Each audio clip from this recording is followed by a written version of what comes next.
So today we're starting something new. I'm using iMovie. Well, because you might see less of me, you'll see more of my room, which can be a messy office. So behind me, you see I have a backdrop. Anyway, the second week, we're starting with two different types of writers, and you can kind of figure out which one you are by the definitions. The first one is called a pantster. Pantster is actually taken from the verbiage flying by the seat of their pants. Pantsters are innate writers. They basically have everything up here.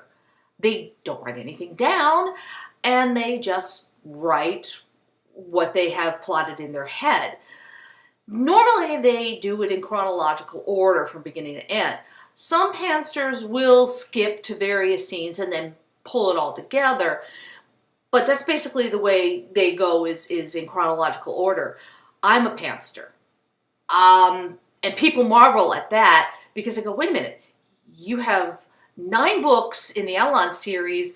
You now have the Guardians of Elaan, which make a total of 12, plus you have the kids' books. How do you remember it all? I don't know. That's just the way I write.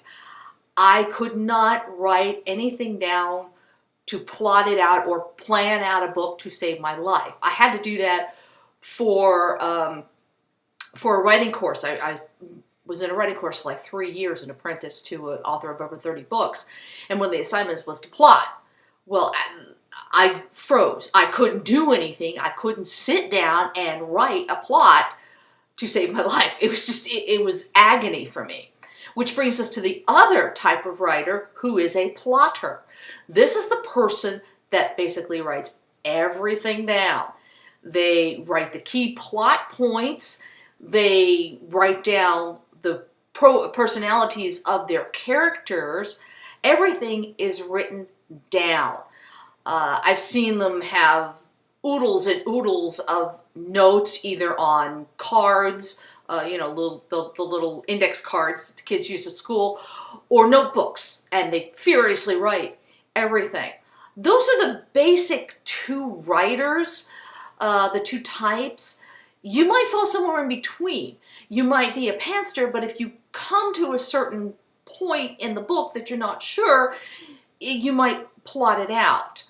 But sometimes with plotters, they tend to want to stay on script.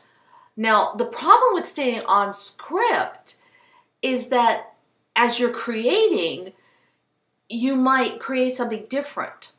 And I know plotters who have gone back, oh, no, I can't do that, I can't do that. This is what the point I put at this particular time in the story. But what you're doing may come out better. So don't become so adhered to your plotting script or your plots of the story that you don't allow yourself to go off script if something comes out better. So give yourself permission, plotters, give yourself permission to deviate from time to time. And pantsters, if you come to a point that you don't know, plot it out. So there's benefits to each. So I would just encourage you, whichever one you are, enjoy the writing. But do realize whether you're a pantster or a plotter, plot is not the story. Plot is the element that guides the structure to a story, but it is not the story. The story encompasses the plot, but there's a lot more to it. So this is my tip for this week. Whether you are a pantster or whether you are a plotter, enjoy your story and enjoy your adventure.